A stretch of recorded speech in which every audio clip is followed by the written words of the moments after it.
El siguiente problema no tiene tampoco demasiada dificultad. El único obstáculo, por decirlo de algún modo, es que es un problema más extenso en el que tenemos que ir calculando a la vez las distintas funciones de costes para poder ir resolviendo todos los apartados que pide la solución. En primer lugar, el apartado A del problema nos pide que completemos esta tabla que aparece en la pantalla. ¿De acuerdo? Lo primero que tenemos que hacer para poder completar esta tabla es recordar la expresión de todas las funciones de costes, ¿de acuerdo? De las funciones de costes habituales. El primer dato es el coste fijo. Para este caso no es necesario recordar ninguna expresión. El coste fijo es un dato que nos debe dar el problema. Es de 36 euros diarios, los costes vienen en unidades monetarias.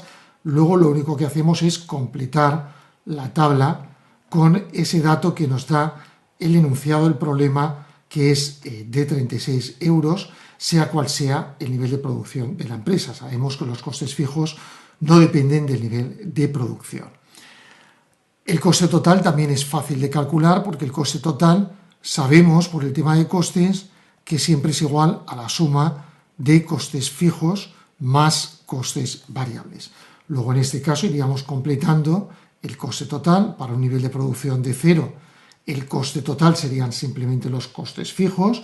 Para un nivel de producción de 1, la suma de costes fijos más costes variables, luego 76 en este caso.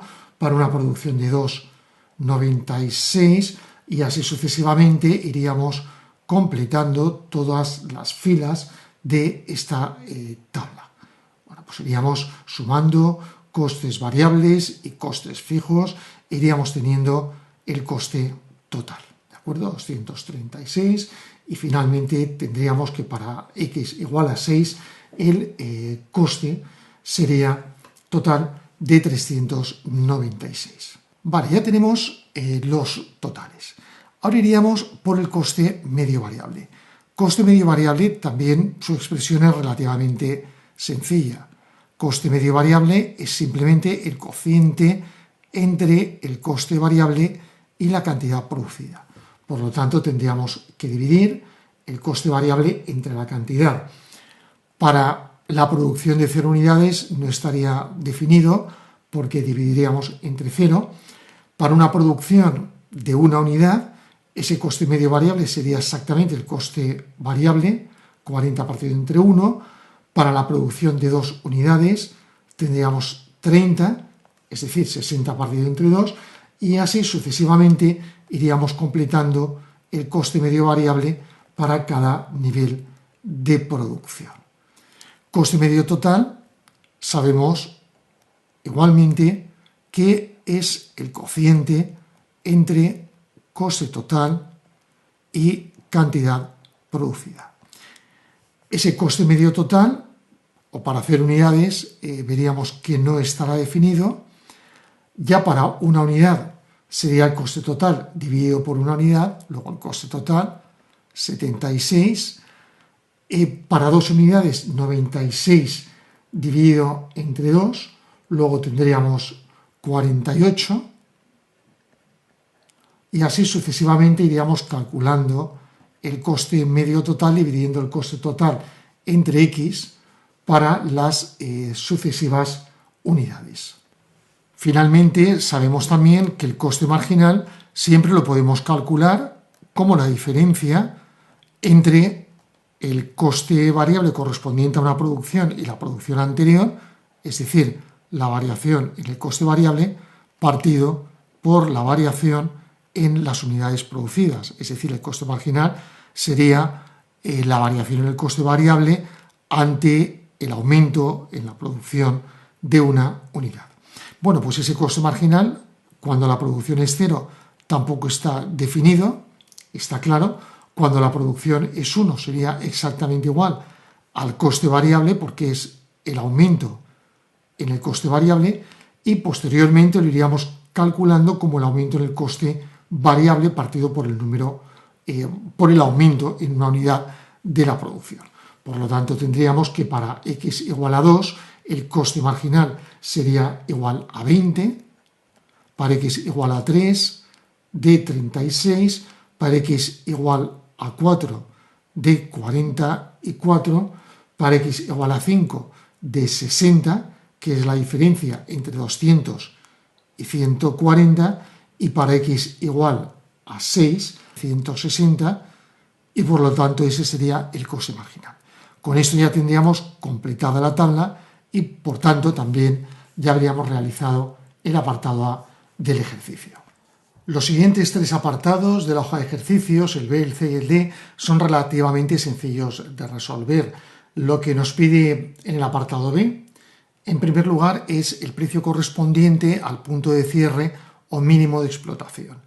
Bueno, ya sabemos que el mínimo de explotación, tal como lo vimos en teoría, es aquel precio, sería aquel precio P, que se iguala al mínimo de los costes medios variables.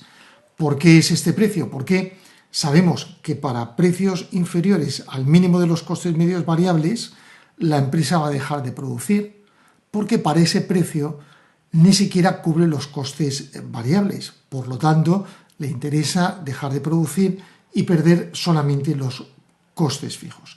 En el caso de esta tabla es muy fácil identificar ese mínimo de explotación.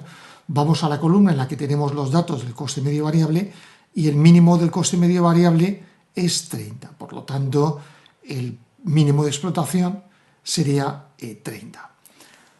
A partir de ahí, el apartado C nos pide que calculemos el equilibrio. ¿Qué cantidad producirá la empresa si P es igual a 36? Bueno, pues ya sabemos que siempre la empresa produce aquella cantidad X tal que el precio se iguala al coste marginal. Buscamos dentro de la columna de los costes marginales y encontramos aquí 36. Sabemos, por tanto, que para la cantidad x igual a 3, lo ponemos aquí, x igual a 3, se cumple esa condición de equilibrio de la empresa competitiva de que el precio se tiene que igualar al coste marginal. Ya tenemos, por tanto, la cantidad de equilibrio. Lo que también nos pide es el beneficio en el equilibrio. Bueno, no es difícil, ya lo hemos calculado varias veces. Beneficio es la diferencia entre ingresos totales menos costes totales. Ingresos totales son el resultado de multiplicar el precio por la cantidad. Luego, en este caso, el resultado de multiplicar 36 por la cantidad que es 3, ¿de acuerdo? No 36 como aparece aquí, eso es un error, sino que la cantidad de equilibrio es 3, menos los costes totales, que serían la suma de coste fijo, que es 36, más coste variable correspondiente a esa cantidad producida, que sería de 96. Hacemos las operaciones necesarias, 36 por 3 sería 108, menos 36 más 96, 132. Luego podemos comprobar que en este caso el resultado es un beneficio negativo, es decir, una pérdida de 24 unidades monetarias. ¿Qué decisión tomará la empresa en este caso? Y aquí ya estamos dentro del apartado D. Bueno, pues está claro que la empresa va a tener dos opciones. Lo planteamos siempre igual. O seguir produciendo, ¿de acuerdo? Y en este caso, si sigue produciendo, ya sabemos que va a incurrir en una pérdida que va a ser igual a 24 unidades monetarias, y en cambio, si decide cerrar, va a tener una pérdida que será igual a los costes fijos, porque de los costes fijos la empresa no puede deshacerse en el corto plazo. Luego incurriría en una pérdida de 36 unidades monetarias. Pues está bien claro que con los datos de este ejercicio a la empresa le interesa seguir produciendo en el corto plazo. El apartado E del problema nos pide que calculemos el precio para el cual el beneficio es nulo.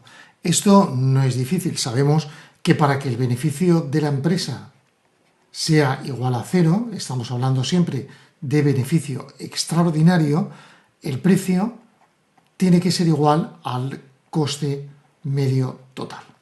Bueno, pues podemos comprobar, si miramos la tabla, que si el precio de mercado fuese igual a 44, y lo ponemos aquí para resaltarlo, para un precio igual a 44, precio se igualaría a coste marginal, ¿de acuerdo? La empresa produciría para ese precio 4 unidades y el coste medio total de producción sería también 44. Luego, podríamos decir que si P es igual a 44, entonces el precio es igual a coste medio total. ¿De acuerdo? Para precios distintos, por ejemplo, para un precio de 36, la empresa produciría 3, pero ese precio estaría por debajo del coste medio total y por lo tanto la empresa tendría pérdidas. Luego la solución es esta de P igual a 44 y cantidad producida X igual a 4. ¿Qué beneficio obtendrá el productor si el precio es igual a 60? Pues lo podemos obtener rápidamente, porque ya lo hemos resuelto en otras ocasiones. Vemos aquí que la empresa siempre va a producir la cantidad X para la que el precio se iguala al coste marginal de producción. En este caso, si el precio es de 60, ¿de acuerdo?, tendríamos que el coste marginal es de 60 para una cantidad producida de 5 unidades. Luego tendríamos que la cantidad producida en equilibrio por el productor individual sería X igual a 5. En este caso el beneficio es muy fácil de calcular, ¿de acuerdo? El beneficio sería igual a ingreso total menos coste total de producción. Ingreso total sería el precio que es 60, para hacerlo siempre por el mismo orden, por la cantidad que es igual a 5, menos el coste total, que es la suma de coste fijo más coste variable. Aquí lo tenemos calculado ya, luego lo anotamos, 396. Por lo tanto, en este caso la empresa tendría una pérdida de 96 unidades monetarias.